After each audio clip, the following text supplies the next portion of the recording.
अस्हाबुल feel.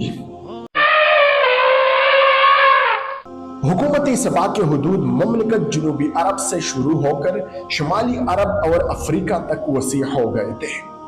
निजरान में Yemen के हिमयरी यहूदी फरमानरवा ज़ूनवास ने ईसाइयों पर जो जुल्म किया, इसका बदला लेने के लिए हबश के ईसाई सुल्तनत ने यमन पर हमला करके हिमयरी हुकूमत का खात्मा कर दिया और सन 525 ईस्वी में इस पूरे इलाके पर हबशी हुकूमत कायम हो गई थी।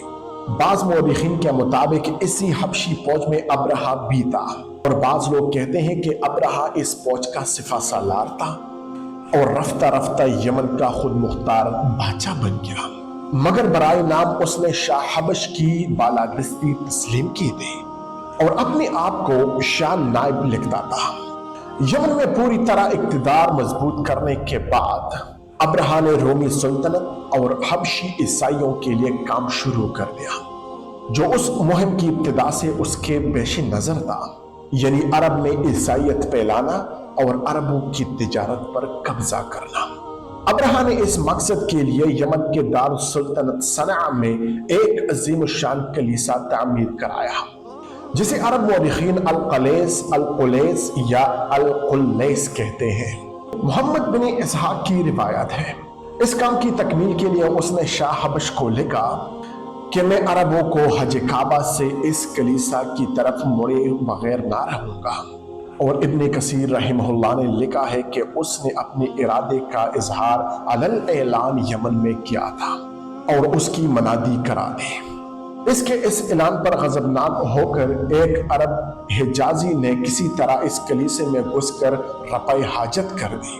अपनी कलीसी की तौहीन पर उसने कसम खाई कि मैं उस वक़्त तक चैन ना लूंगा जब तक काबे को ढा ना दूं।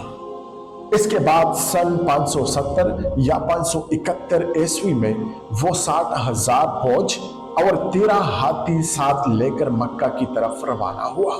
रास्ते में यमन के सरदार ज़ुल्फ़र ने फिर खज़अम के इलाके के सरदार नुफ़ैल बिन हुबैब खज़अमी ने मुकाबला किया, मगर वो शिकस्त खा गए। ताइफ के करीब पहुंचे तो बनी सकीफ का एक सरदार मसऊद वफद लेकर अब्रहा से जा मिला। हमारा बुतकदा वो माबद नहीं जिसे आप ढाने आए हैं, वो तो मक्का में है, इसलिए हमारे माबद को छोड़ दें और हम मक्का का रास्ता बताने के लिए आपको रहनुमा पर हम करेंगे। अब्रहा ने ये कौल कबूल कर दी और बनी सकीफ ने अबू रिगाल नामी एक शख्स को उसके साथ रहनुमाई के तौर पर शामिल कर दिया।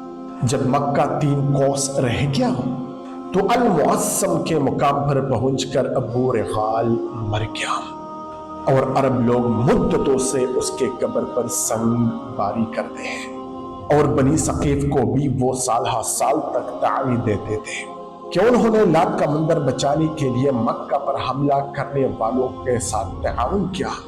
मोहम्मद बिन इसहाक की रिवायत है कि अल-मुहम्मद से अब्रहा ने मुक़द्दमतुल जैश को आगे बढ़ाया और वो अहले तहामा और कुरैश के बहुत से मवेशियों को लूट लिया, जिसमें रसूलुल्लाह सल्लल्लाहु अलैहि वसल्लम के दादा अब्दुल मुत्तलिब के 100 ऊंट भी थे। इसके बाद उसने अपनी एक पैगाम रसा को मक्का भेजा और इसके जरिए अहले मक्का को पैगाम पहुंचाया कि मैं तुमसे लड़ने नहीं आया हूं, बल्कि इस घर को ढाने आया हूं। अगर तुम ना लड़ो तो मैं तुम्हारी जान और माल से कोई तारुज ना रखूंगा। मक्का के सबसे बड़े सरदार उस वक्त अब्दुल मुत्तलिब थे, जो कि नबी अलैहि सलाम के दादा थे। पैगाम रसा ने उनसे मिलकर अब्रहा का पैगाम पहुंचाया। उन्होंने कहा कि हम अब्रहा से लड़ने की ताकत बिल्कुल नहीं रखते, ये अल्लाह का घर है, वो चाहे तो अपने घर की हिफाजत करेगा। पैगाम रसा ने कहा कि आप मेरे साथ अब्रहा के पास चले जाएं। तो अब्दुल मुत्तलिब इस पर राजी हो गई और वो उसके साथ चले गए। वो इस किस्म के शानदार शख्स थे कि अब्रहा ने उसको देखकर बहुत मुतासिर हुआ और अपने तख्त से नीचे आकर उसके साथ बैठ गया।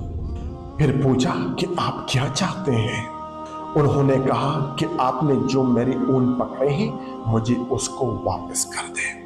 अब्रहा ने कहा कि आप तो अपनी ऊंटों का मुतालिबा कर रहे हैं, लेकिन ये घर जो कि आपके और आपके दादा का दीनी मुरज्जा था, اس کے بارے میں کچھ نہیں کہتے؟ انہوں نے کہا کہ میں تو اونٹوں کا مالک ہوں، میں اس کے بارے میں آپ سے مطالبہ کروں گا۔ رہا یہ گر تو اس کا ایک رب ہے، وہ اس کی حفاظت کرے گا۔ ابرہہ نے جواب دیا، وہ مجھ سے بچا نہ سکے گا۔ عبد المطلب نے کہا، آپ جانیں اور وہ جانے۔ دوران گفتگو عبد المطلب نے یہ بھی کہا کہ یہ اللہ کا گھر ہے، آج تک اس نے کسی کو اپنی اوپر مسلط ہونے نہیں دیا۔ یہ کہہ کر وہ ابرہہ سے اٹھ کر چلے آئے اور اس نے ان کے اونٹ واپس کر دیے۔ قریش اتنی بڑی فوج سے لڑ کر کعبے کو بچانے کی طاقت نہیں رکھتے، چنانچہ عبد المطلب نے لوگوں سے کہا کہ اپنے بال بچوں کو لے کر پہاڑ کی طرف چلے جاؤ تاکہ ان کا قتل عام نہ ہو۔ پھر وہ اور قریش کے چند سردار کعبے میں حاضر ہوئے اور اللہ کے حضور دعائیں مانگے۔ یہ دعائیں مانگ کر عبد المطلب اور اس کے ساتھی بھی پہاڑ کی طرف چلے گئے اور دوسرے روز ابرہہ مکے میں داخل ہونے کے لیے آگے بڑھا، مگر اس کا خاص ہاتھی جس کا نام محمود تھا، جو کہ آگے تھا، یکا یک بیٹھ گیا۔ بہت کوشش کی مگر نہ ہلا۔ اتنے میں پرندوں کے جوڑ اپنے چونچوں اور پنجوں میں پتھر لے آئے اور اس نے اس فوج پر پتھروں کی بارش کر دی، جس سے سارا لشکر تباہ و برباد ہو گیا۔ یہ واقعہ مزدلفہ اور منا کے درمیان وادی محصب کے قریب محصر کے مقام پر پیش آیا تھا۔ جس سال یہ واقعہ پیش آیا، اہل عرب اسے عام الفیل کہتے ہیں، اور اسی سال نبی صلی اللہ علیہ وآلہ وسلم کی ولادت بھی ہوئی۔ اصحاب الفیل کا واقعہ محرم میں پیش آیا تھا، جبکہ رسول اللہ صلی اللہ علیہ وآلہ وسلم کی ولادت ربیع الاول میں تقریباً 50 دن کے بعد ہوئی تھی۔ تو آج تک یہ ہمارا ویڈیو اصحاب الفیل کے حوالے سے میں نے آپ کو انفارمیشن دی۔ امید کرتا ہوں کہ یہ ویڈیو آپ نے پسند کی ہوگی۔